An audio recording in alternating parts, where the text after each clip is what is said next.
Bismillahirrahmanirrahim. Sedikit update informasi dan penambah semangat agar anak-anak muda di sini nggak cepat tua dan usia mudanya itu greget dan ada sesuatu yang memang dilakukan secara nyata dan nggak main di pinggir. Jadi orang mainstream gitu kira-kira. Walaupun anti mainstream sekarang sudah jadi mainstream. Terserah mau ambil yang mana.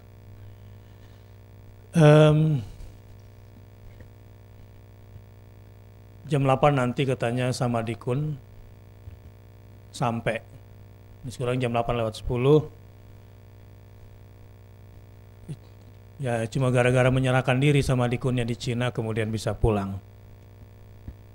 Nah, saya kira ini momentum penting bahwa koruptor besarnya itu bukan pemimpin muslim kan? Siapa? Ya. Koruptor besarnya itu bukanlah pemimpin muslim. Justru sekarang kalau kita mau lihat sebagian besar yang berprestasi itu pemimpin muslim. Ya kayak di Bojonegoro kan 92% pemilihnya. Bantaeng 90%. Dan kualitas Bojonegoro sudah sama dengan kualitas dari satu sisi ya dengan Paris dan beberapa kota terkemuka di dunia. Pemimpinnya siapa? Santri. Itu pernah juga belajar di Gontor itu. Dan misi besar dia adalah bagaimana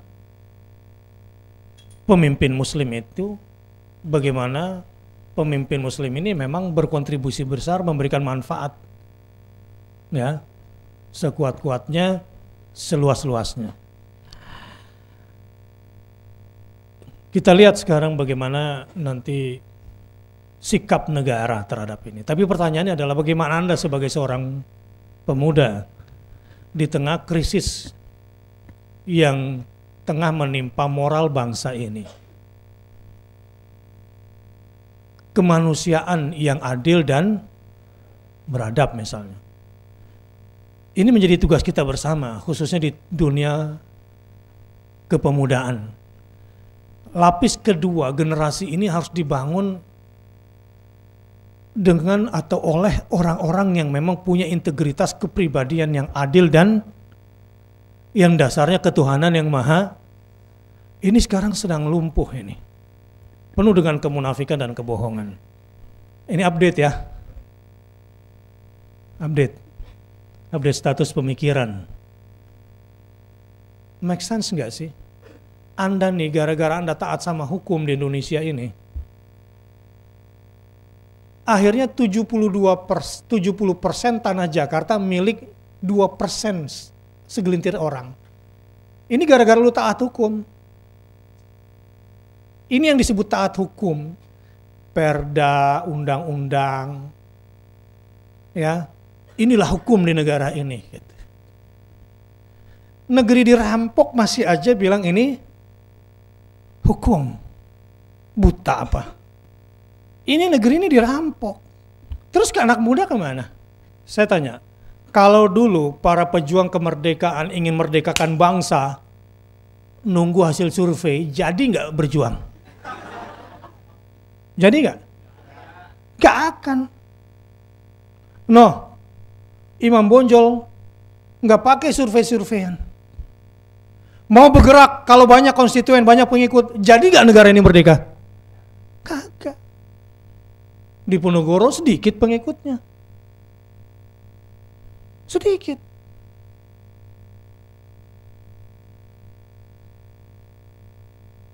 Yang membuat Indonesia ini bisa merdeka dan luasnya nggak kira-kira. Ini adalah karena luasnya jiwa dan keikhlasan para pendiri bangsa ini. Luasnya keberanian mereka untuk bangsa ini. Sehingga setiap jengkal tanah ini dibayar dengan darah dan nyawa. Sekarang setelah ada jenderal, dulu ada jenderal nggak? Nggak ada. Anehnya sekarang, khususnya Angkatan Darat dan polisi, kok mau ya dipakai Ahok atas nama undang-undang dan peraturan? Apa nggak ngelihat reklamasi itu mau menggeser luar batang pasar ikan itu mau kemana? Apa nggak ngelihat? Tapi yang namanya alat negara kan berjalan berdasarkan undang-undang dan peraturan. TNI dan Polri, khususnya Angkatan Darat kemarin dipakai oleh Ahok. Itu karena taat pada peraturan nggak? Iya. Ikutin aja terus aturan undang-undang itu. Habis Jakarta ini. Jadi Ustadz, apa nih maksudnya Ustadz nih? Ya lu ikutin aja undang-undang terus. Ikutin aja, taat aja sama peraturan. Lu jadi anak manis aja. Habis Indonesia. Seandainya di Punegoro dari Cut Nyak-din dulu, Imam Bonjol taat sama aturan pada saat itu, jadi berjuang nggak? Terus ada Indonesia. Terus apa yang harus dia lakukan? Melawan peraturan. Melawan hukum. Dengan hukum yang lebih tinggi. Dengan hukum yang lebih kuat. Wahai anak muda. Ini anak muda semua nggak di sini?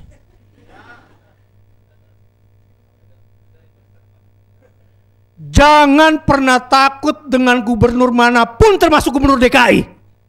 Selama kalian yakin bahwa Allah satu penguasa, satu-satunya penguasa abadi di muka bumi.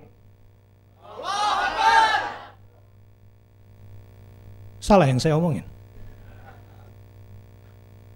Kalau lu modelnya taat sama undang-undang, taat sama peraturan, habis gak Jakarta? Habis. Lu mau dihabisin? Jadi gimana? Itu Masjid Keramat Luar Batang 3 abad yang lalu sudah ada di situ. Dan gua anak Luar Batang asli. Itu dulu kalau lagi musim barat, sebelum ada yang namanya Ringkai Pelabuhan Ikan itu pasir putih. Sampai ke Ancol saya bebas jalan kaki tuh di situ. Itu Pluit, Pantai Mutiara tempat gue main bola dulu di situ. Dulu saya tuh ambil air dari dari Pulau Putri, Pulau Bidadari luar itu, jual air ke akuarium yang kemarin dibongkarin itu. Di situ dulu ada kerangka ikan paus segede ruangan ini. Dan ada ikan-ikan besar. Nah, saya bisnis air asin dulu di situ. Masih kecil, masih SD sama SMP. Jualan air asin gitu. Itu kalau musim barat tuh kita nangkepin kerang-kerang yang gede yang mahal-mahal itu berkarung-karung di situ. Wah, berenang nyelam cari kerang hijau di daerah Lodan sebelum Ancol itu. Itu jernih. Datang Pluit dia pakai semua. Pantai Mutiara dia ambil semua. Sampai Kelapa Gading dia telan semua. Sekarang ini tanah paling seksi itu Luar Batang. Karena itu bukan reklamasi, betul-betul tanah dan situs di Teluk Jakarta. Apartemen yang kesononya itu semua ilegal. Itu ilegal. Dan ini mau dimakan semua. Dan Masjid Luar Batang itu nanti dibesarkan, tapi akan jadi situs dan jadi museum. Itu tanah itu akan dimakan semua oleh dia itu. Karena dia udah pegang dari Ancol, tinggal dari Priuk mau ambil. Kemarin utusan Priuk ketemu saya lagi. Kalau dari Pluit sampai Kamal sana udah dimakan sama dia. Dan anehnya dia berjalan atas nama Perda, undang-undang dan hukum. Kalau saya ngomong begini, jangan dikira saya anti Cina. Enggak. Kemarin saya teriak.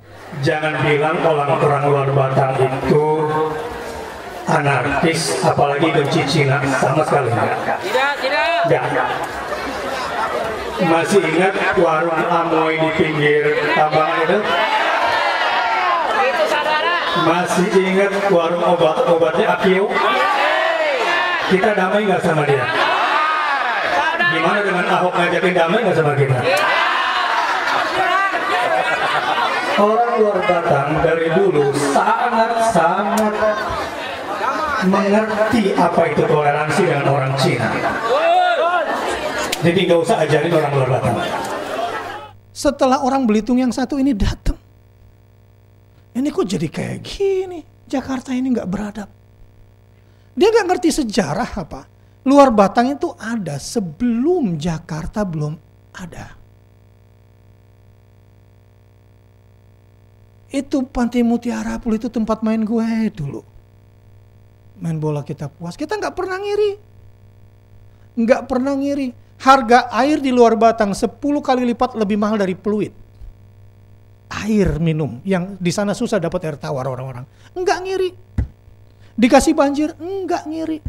Memang kami seperti ini. Tapi kalau udah mau digusur, wah, saya pakai hukum lain kalau kayak gini. Nggak mau saya pakai hukum yang ada.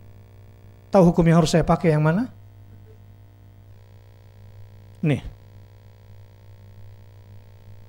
Surah Al-Mumtahanah ayat 8. Lihat nih, orang Islam disuruh ngapain? Suruh bagaimana?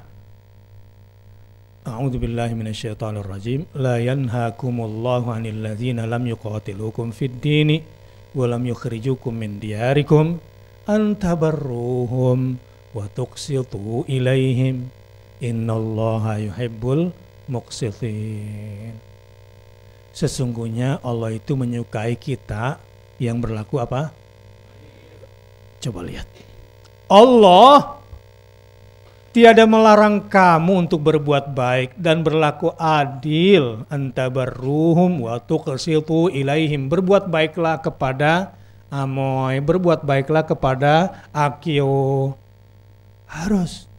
Selama nih, tiada memerangi kamu karena agama. Yang ngerti ngurus masjid Luar Batang itu para Habib dan orang Luar Batang atau orang Pluit? Ya orang Luar Batang dari dulu ngurusin. Dia maunya itu bongkar semua, kita bikin seperti Sydney atau kita bikin seperti Hong Kong, ya. Yang pulau-pulaunya kasihan itu, ada yang bagi tempat judi sementara orang ke Pulau Kelapa 1 di Pulau Kelapa 2 udah desek-desekan, sementara pulau dikosongin buat dia sendirian dan itu kosong. Dan masjid akan dijadikan situ supaya nanti orang datang ke situ bawa duit gitu. Jadi pariwisata. Kan otaknya otak udang memang.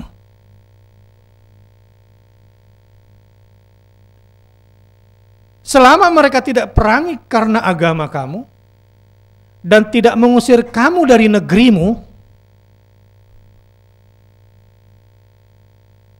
sesungguhnya Allah menyukai orang-orang yang berlaku.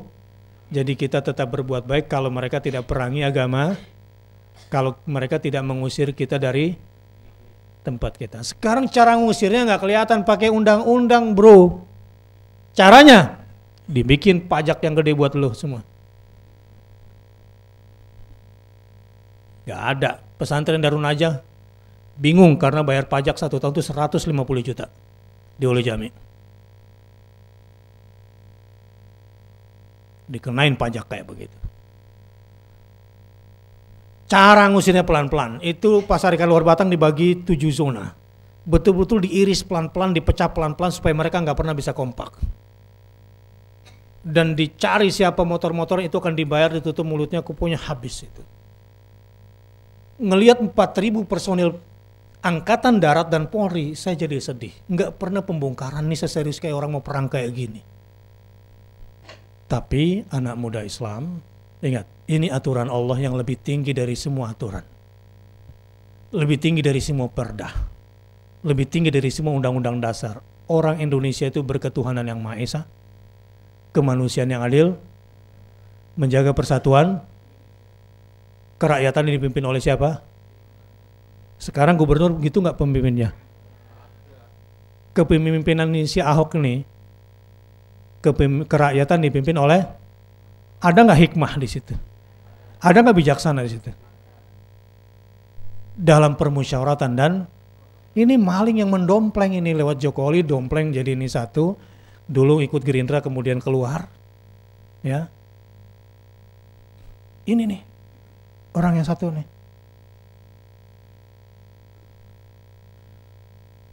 Selama mereka tidak perangi kamu dan tidak usir kamu dari negerimu, kamu harus berbuat baik pada mereka dan kamu harus berlaku adil kepada, jelas.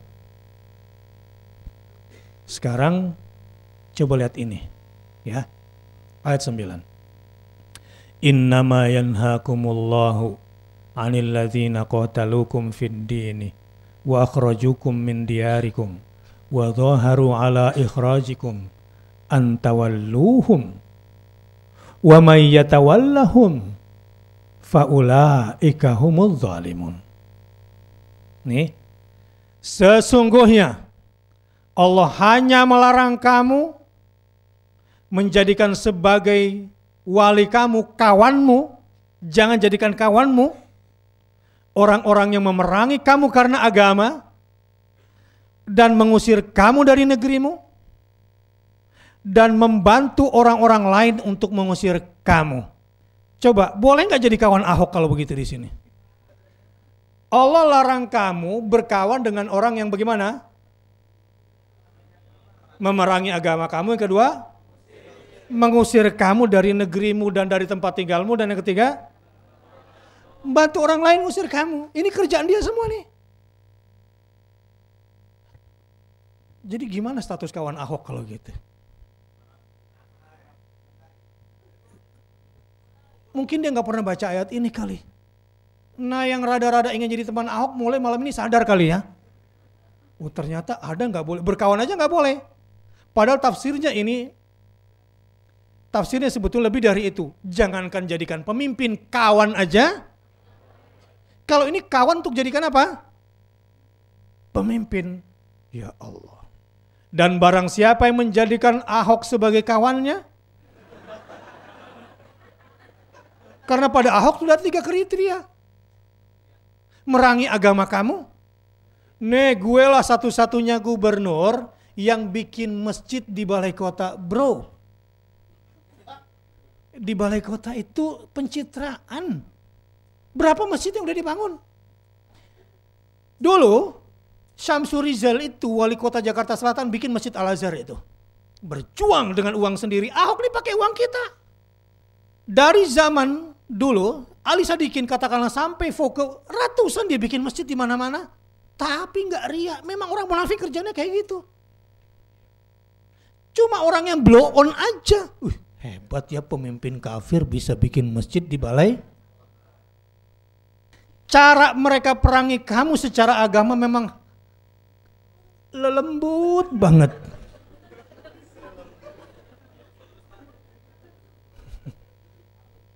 Lembut banget.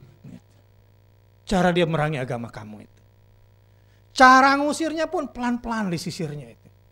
Yang dipakai juga tenaga-tenaga keamanan kita. Atas nama undang-undang yang dia bayar juga. Dan ternyata dia cuma nolongin orang lain juga dalam hal ini. Mengusir kamu dari negerimu. Waduh, gawat ini.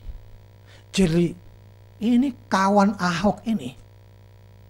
Kalau menurut Al-Quran, dan barang siapa yang menjadikan Ahok sebagai kawan, mereka itulah orang-orang yang soleh. Ini udah gak waras ini. Dan begitu dia cara-cara dia. Dan pertanyaannya adalah bagaimana cara kerjamu kamu dengan semua kebohongan-kebohongan yang ada ini. Setelah tahu ayat ini,